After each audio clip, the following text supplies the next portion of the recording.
को सब्सक्राइब करें और बेल आइकन को दबाना हरगिज़ ना भूलें। अस्सलाम वालेकुम फ्रेंड्स, क्या हाल है? उम्मीद है आप सब खैरियत से होंगे। मैं आपका होस्ट दिलनवाज। आज के लेक्चर में जो हम चीज़ें डिस्कस करेंगे वो इससे प्रीवियस वाले लेक्चर्स में हमने डिस्कस नहीं की थी। तो वो क्या चीज़ें हैं, उनका अकाउंटिंग में और ख़ास कर statement of profit and loss में क्या इफ़ेक्ट होगा, ये आज के लेक्चर में आपको बताया जाएगा।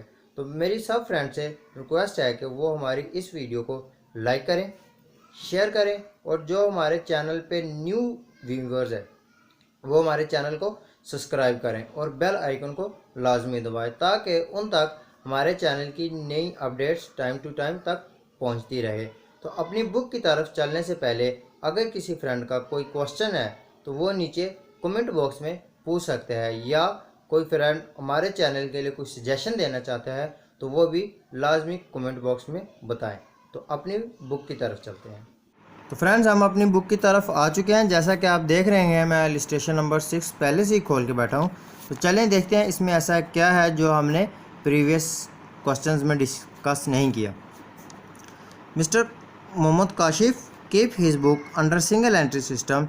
His capital on 31st March 2015 was rupees 59,200। Mohammad Kashif का जो 31 मार्च 2015 को कैपिटल है वो 59,200 रुपये है।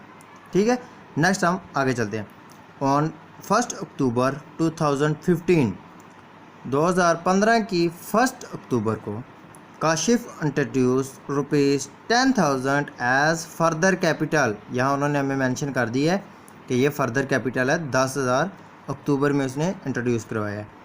In the business and withdrew on the same date ₹7,000 out of which he spend ₹5,000 on the purchasing of machinery for the business.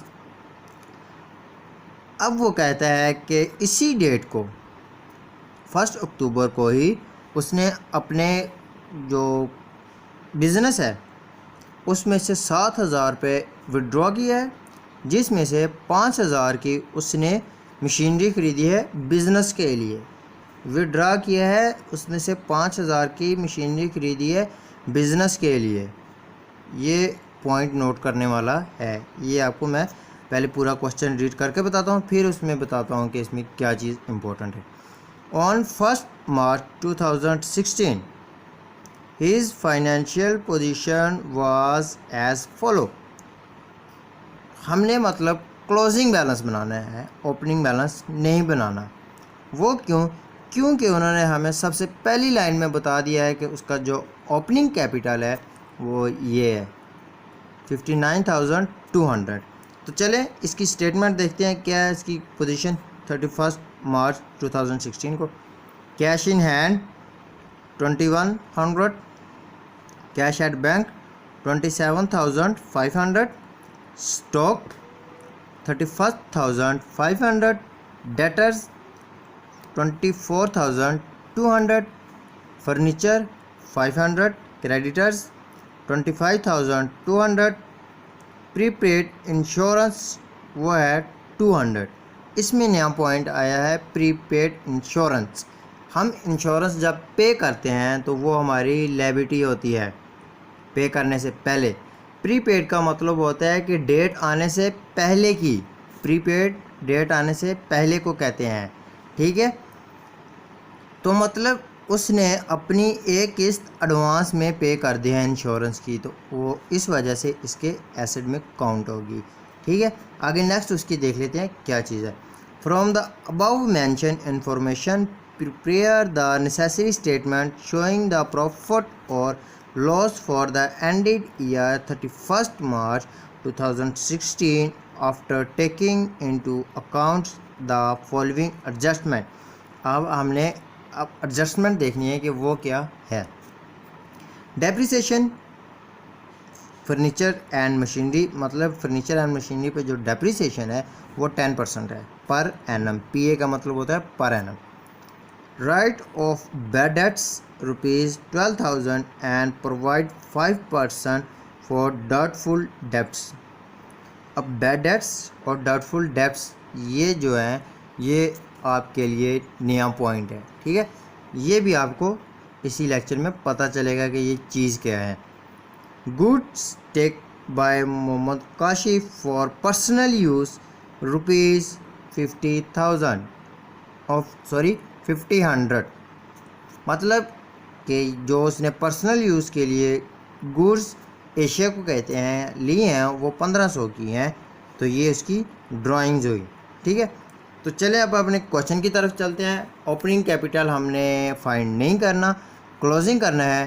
तो चलते हैं अपने रजिस्टर की तरफ। ये आप देख सकते हैं हमेशा की तरह मैंने इसको पहले से रेडी करके रखा हुआ है। तो मैंने आपको बताया था कि लाइन वाइज उसको अगर आप कैलकुलेट करें तो ये आपके लिए इजी होता है। तो पहले जनाब है कैश इन हैंड,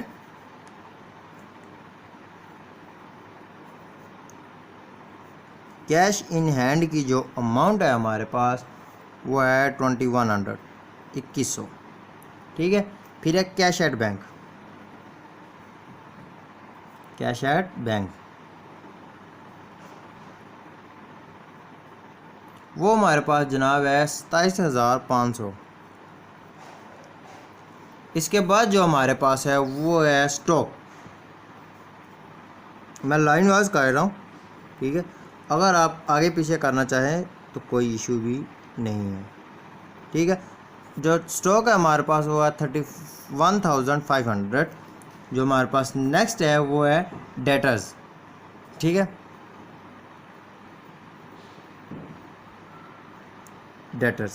डेटर्स की अमाउंट मैं यहाँ लिख रहा हूँ, वो क्यों लिख रहा हूँ वो भी मैं आपको बताता हूँ।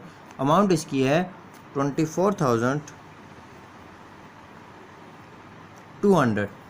अब यहाँ देखें कि मैंने जो डेटर्स है उनकी अमाउंट यहाँ क्यों लिखी है। वो इसलिए कि यहाँ हमने एडजस्टमेंट करनी है बैड डेट्स वो ऐसे डेट्स होते हैं जिनसे हमें पैसे मिलने की उम्मीद बिल्कुल भी ना हो, मतलब हमारे पैसे डूब चुके हों। हमने कर्ज दिया किसी को, हमने उससे वापस लेना था, वो हमारा डेटर था, लेकिन उसने पैसे नहीं दिए, हमारे पैसे डूब गए, वो आते हैं बैड डेट्स में, ठीक है। डाउटफुल डेट्स वो होते हैं जिसका 50% चांस होता है कि यार ये बंदा वापस कर दे, और 50% चांस होता है कि यार ये बंदा वापस ना करे। डाउटफुल डेट्स और बैड डेट्स में आपने डिफरेंस याद रखना है। बैड डेट्स वो होते हैं जो टोटली डूब चुके हैं, इनका अब कोई चांस नहीं है, ठीक है। और जो डाउटफुल डेट्स हैं उनका 50% चांस होता है कि यार शायद इस पे दिल पे रहम आ जाए और हमें वापस कर दे। तो ये दोनों डेटर में से लेस होंगे, डेटर की अमाउंट में से लेस होंगे, ठीक है। तो चलें देखते हैं अब हमारे पास क्या निकला इसका आंसर। यहाँ जनाब आएगा हमेशा की तरह लेस की ऑप्शन आएगी, यहाँ बैड डेट्स,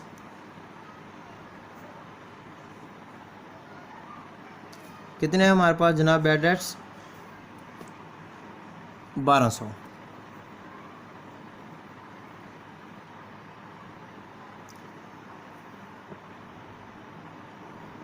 अब हम इसका जो है वो 5% लेंगे।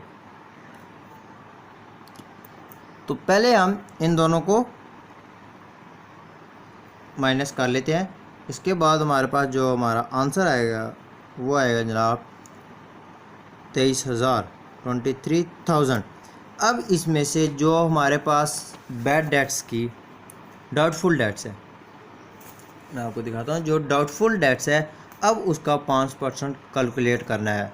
अब आप कहेंगे कि आपने इसके साथ ही क्यों नहीं किया, वो इसलिए कि जो 1200 तो था उसका कोई चांस ही नहीं है कि वो मिले, ठीक है। तो इसलिए 1200 में अगर उसमें ऐड करके अमाउंट को इसी अमाउंट में से लेस किए बगैर टोटल अमाउंट की डाउटफुल डेट्स हम कैलकुलेट करते हैं तो वो रॉन्ग आंसर आता है, ठीक है। जो बैड डेट्स होते हैं उनको हमने लेस करके डेटर में से और डाउटफुल डेट्स की परसेंटेज कैलकुलेट करनी होती है, ठीक है। तो अब यहाँ फिर से देंगे ऑप्शन देंगे लेस की, अब आ गए डाउटफुल डेट्स। ठीक हो गया, डाउटफुल डेट्स वो किधर गए डाउटफुल डेट्स? 5% है। अब इनकी मैंने फुल नहीं लिखा क्योंकि स्पेस थोड़ी है, आप स्पेलिंग फुल लिखिएगा। 5% अब इसका कैलकुलेट करना है। मैंने आपको कैलकुलेशन का तरीका पहले भी बताया था, फिर भी बता रहा हूँ।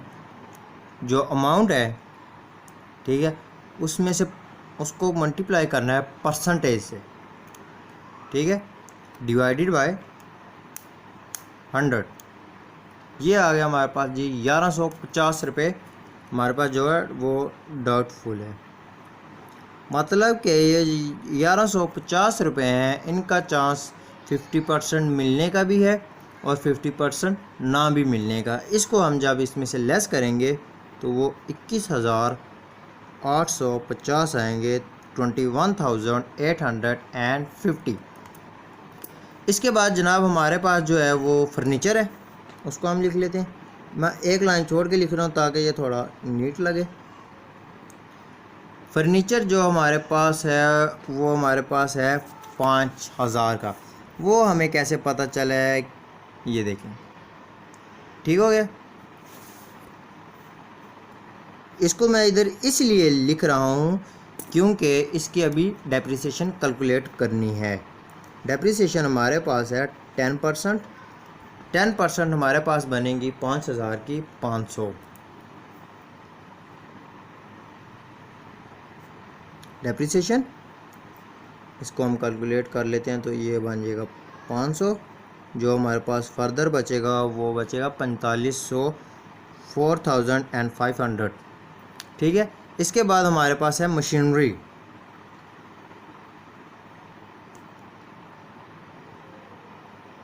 मशीनरी जो हमारे पास है वो है 5,000 की। वो हमें कैसे पता चला है, वो आप जब ये स्टेटमेंट पढ़ेंगे, and withdraw on the same date ₹7,000 out of which he spend 5,000 on the purchasing of machine for a business. मतलब कि यहाँ इसने 5,000 की मशीनरी परचेज़ की है। अगर आपको ना समझ लगे तो आप स्टेटमेंट को 2-3 बार पढ़ सकते हैं। अब हमारे पास आएगा 5,000, इसमें से लेस होगी डेप्रिसिएशन, इसी तरह। ठीक है।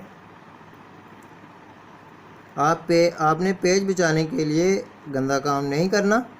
अब जो हम डेप्रिसिएशन कैलकुलेट करेंगे वो उसको कैलकुलेट करने का अब मैं आपको बताता हूँ कि वो कैसे कैलकुलेट करनी है।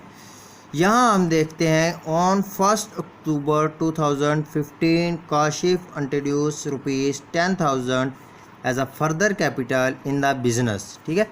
अब यहाँ देखें, and withdraw on the same date ₹7,000 out of which he spend ₹5,000 on the purchase of a machine for the business. जो उसने मशीनरी परचेज़ की है वो कब परचेज़ की है? 1 अक्टूबर को। अक्टूबर से मार्च तक आप कैलकुलेट करेंगे कि कितने मंथ बनते हैं, उनकी डेप्रिसिएशन कैलकुलेट करनी है। वो कैसे करनी है वो मैं आपको यहाँ रफली बता देता हूँ। ठीक है। अमाउंट, टोटल अमाउंट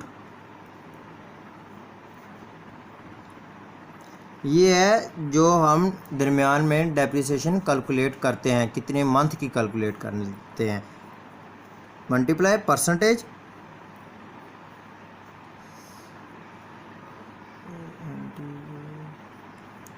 ठीक है, मल्टीप्लाई ऊपर जितने मंथ है डिवाइडेड 12। अब अगर आपने 3 मंथ की डेप्रिसिएशन कैलकुलेट करनी है तो मंथ की जगह पर 3 आएगा। अगर आपने 5 मंथ की कैलकुलेट करनी है तो 5 मंथ आएगा ऊपर, और नीचे 12 ही आएगा क्योंकि साल में 12 महीने होते हैं। टोटल अमाउंट मल्टीप्लाई परसेंटेज, जितनी उसने परसेंटेज दी हुई है। ठीक है। परसेंटेज आप ये भी कर सकते हैं, मिसाल के तौर पर यहाँ हमें उन्होंने दिए 10%, आप इस तरह भी कर सकते हैं। आप इस तरह भी कर सकते हैं 10/1000 और सॉरी 100। आप इस तरह भी करें तो ठीक है, इस तरह करें तो भी ठीक है। आगे है मल्टीप्लाई बाय मंथ्स ओवर 12। दोबारा सुन लें, total amount multiply percentage multiply month over 12। Okay हो गया। इसी पैटर्न से अब हम इसको कैलकुलेट करते हैं, अपनी जो डेप्रिसिएशन है उसको कैलकुलेट करते हैं, और जो हमारे पास अमाउंट बनती है वो मेरे ख्याल से लगभग बनती है, मैं आपको कैलकुलेट भी करके बताता हूँ। 5000 की हमारे पास ऐप मशीनरी है, 10% उसमें डेप्रिसिएशन है। यहाँ मैंने डिवाइडेड बाय 100 किया है, ठीक है। मल्टीप्लाई बाय अक्टूबर था मार्च, अक्टूबर नवंबर दिसंबर जनवरी फरवरी मार्च, कितने बनते हैं? 6 मंथ बनते हैं, ठीक हो गया, ओवर 12। तो हमारे पास जो बना है वो 250 बना है, मतलब 250 जो है मशीनरी की डेप्रिसिएशन है। ये आपको क्लियर नज़र नहीं आएगा क्योंकि वो मुझसे गलती से लिखा गया था नीचे। ये 250 हमारी डेप्रिसिएशन आ गई है। अब हम 250 को 5000 में से लेस करेंगे तो पास अमाउंट बचती है वो है 4750। ये हमारी होगी एसेट साइड क्लियर, ठीक है। अब हमारे पास जो इसमें फर्दर है वो है क्रेडिटर्स। क्रेडिटर्स आपको पता है हमने उनको पैसे देने होते हैं, वो जनाब है 25,200, ठीक है। अब आप देख सकते हैं कि मैंने हर एक चीज़ स्टेप वाइज की है, और जिस सीक्वेंस से उन्होंने मुझे वहाँ क्वेश्चन में दी है उसी सीक्वेंस से मैंने भी नोट किया है, और मुझे कोई इसमें परेशानी नहीं हुई, ठीक है। हमारे पास जगह थोड़ी कम हो गई है, हम इसको थोड़ा नीचे कर लेते हैं, ठीक हो गया। ये आप स्केल से करिएगा, मैं वैसे ही कर रहा हूँ। दोनों साइड को कैलकुलेट करते हुए ध्यान रखें कि आपने जो कैलकुलेशन है वो सही की है। जो हमारे पास कैलकुलेशन निकली है वो जनाब है 92,400। ये बड़ी साइड ये है, ठीक है। अब हम इसमें से इधर क्रेडिटर्स को लेस करेंगे, लिख लेंगे इधर भी 4000। जो हमारे पास क्लोजिंग बैलेंस आएगा कैपिटल बैलेंस इन फिगर, ये लिखना आप ना भूलिएगा कभी भी। 76,200, ठीक हो गई। 76,200 ये हमारे पास आ गया हमारा क्लोजिंग बैलेंस। आज की जो हमने स्टेटमेंट ऑफ अफेयर में दो चीज़ें देखी हैं वो है बैड डेट्स और डाउटफुल डेट्स, ठीक है। अगर किसी फ्रेंड को इनके मतलब कोई क्वेश्चन हो, या फिर जो कि आज का क्वेश्चन हमारा हुआ है इसके बारे में कोई क्वेश्चन हो, तो वो नीचे कमेंट बॉक्स में पूछ सकते हैं, ठीक है। अब हमारे पास आ गया स्टेटमेंट प्रॉफिट एंड लॉस, तो ये ऐसे क्लियर नज़र आ रहा है आपको। अब हम इसको कैलकुलेट करते हैं। कैलकुलेट करने का तरीका आपको बिल्कुल पता है। हमारे पास जनाब है closing capital of capital as at 1 March 2016 लिखिएगा। मैं थोड़ा टाइम बचाने के लिए क्लोजिंग कैपिटल लिख रहा हूँ, जो कि हमारे पास निकला है 67,200। इसमें अब हम करेंगे ऐड ड्राइंग्स। ये हाँ एक पॉइंट समझने वाला है, वो क्या है वो मैं आपको बताता हूँ। पहले हम लिख लेते हैं ड्राइंग्स। यहाँ उन्होंने हमें कहा है कि जो भाई आपकी ड्राइंग्स है वो 1500 है, ठीक है। पर्सनल यूज़ 1500, लेकिन मैं आपको कहता हूँ कि 1500 नहीं है, और भी है। अब आप कहेंगे यार पूरे क्वेश्चन में और कहीं भी पर्सनल यूज़ का नहीं लिखा हुआ, तो फिर है वो कैसे हैं? तो जनाब मैं आपको बताता हूँ, यहाँ से हम फिर पढ़ेंगे। And withdraw on the same date ₹7,000 out of which he spent ₹5,000 on the purchasing of a machinery for the business। मतलब उसने 7,000 निकलवाए, जिनमें से 5,000 की उसने मशीनरी परचेज कर ली। बकाया जो बचा 2,000 वो उसके पर्सनल यूज़ में लग गए। अगर आपको ना बताया हो, क्लियर ना हो, और उसने कहा हो कि विड्रॉ किया है और उसमें से कुछ अमाउंट उसने बिज़नेस के लिए स्पेंड किया है, तो जो बकाया फर्दर है वो अगर आपको उसने नहीं बताया तो वो आप ड्राइंग में ऐड करते हैं। ठीक है, तो अब हमारे पास जो ड्राइंग्स है वो टोटल हमारे पास कितनी हो जाएंगी? 2,000 जो उसने 1 अक्टूबर को विड्रॉ किया है, और जो लास्ट पे हमें दी है 1500 वो ड्राइंग। इसको हम कैलकुलेट करके डायरेक्ट इधर लिख लेंगे, क्योंकि कैलकुलेशन तो हो गई है। अब हम लिखते हैं 3500 हमेशा की तरह, नीचे लाइन लगा देंगे। अब जो हमारे पास आंसर निकला है, ये निकला है जो हमारे पास आंसर जी, वो निकला 70,700, 70,700। ठीक है, इसके बाद हमारे पास आता है लेस। अब हमने लेस क्या क्या चीज़ें करनी है, यहाँ आ जाएगा लेस। सबसे पहले ओपनिंग कैपिटल,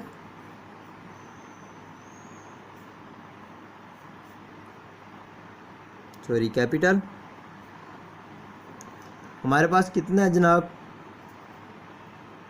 ओपनिंग कैपिटल हम देख लेते हैं। हमारे पास ओपनिंग कैपिटल है 59,200। ठीक है, 59,200। और जो फर्दर कैपिटल है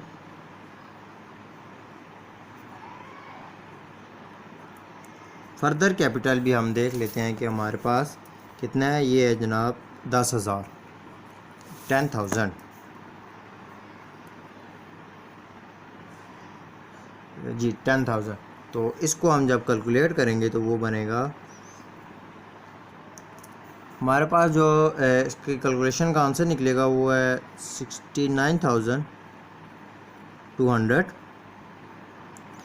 अब इसमें से इसको लेस करना है, तो हमारा जो आंसर निकला है वो हमारे पास आया है 1,500। ठीक है, ये हमारा है net profit. Net profit during the year या for the end of the year. तो जनाब आज का हमारा क्वेश्चन हो गया है कंप्लीट। इसको मैं नीचे कर लेता हूँ फिनिश। ये मुझसे लाइन थोड़ी ज़्यादा लगी थी, इट्स ओके। साथ फ्रेंड, हमारा आज का चैप्टर और आज का क्वेश्चन जो हमारा है वो कंप्लीट हो चुका है। ये जो मैंने आपको 3 लेक्चर दिए हैं, जिनमें तकरीबन हमने 3 इलस्ट्रेशंस की हैं, या 4 मेरे ख्याल से इलस्ट्रेशंस की हैं हमने। ये इनके अलावा और कोई ऐसा पॉइंट नहीं है जो कि इस फर्स्ट चैप्टर में हो और वो इस 4 इलस्ट्रेशन में से ना हो। ठीक है, अगर किसी फ्रेंड का कोई क्वेश्चन है तो वो नीचे कमेंट्स बॉक्स में पूछ सकता है। और हाँ, हमारे एक बहुत अच्छे भाई हैं इमरान भाई, उनके चैनल का डिस्क्रिप्शन में मैंने लिंक दे दिया है। वो बहुत अच्छे और मज़े की रेसिपीज़ बताते हैं। मेरी आप सबसे रिक्वेस्ट है कि एक बार आप उनके चैनल को भी ज़रूर विज़िट करें। आई होप आपको काफ़ी सारी इन्फॉर्मेशन कुकिंग के हवाले से, जो ख़ास करके दोस्त मेरे कुकिंग का इंटरेस्ट रखते हैं, वो उनसे बहुत ज़्यादा फ़ायदा उठाएंगे। वो बहुत मज़े की और बहुत ही सस्ती टिप्स बताते हैं, तो आप उसको लाजमी विज़िट करें। और मुझे दीजिए इजाज़त। इंशाल्लाह अगला जो हमारा लेक्चर होगा वो होगा चैप्टर नंबर 2 के साथ। ठीक है, ओके फ्रेंड्स, अल्लाह हाफिज़।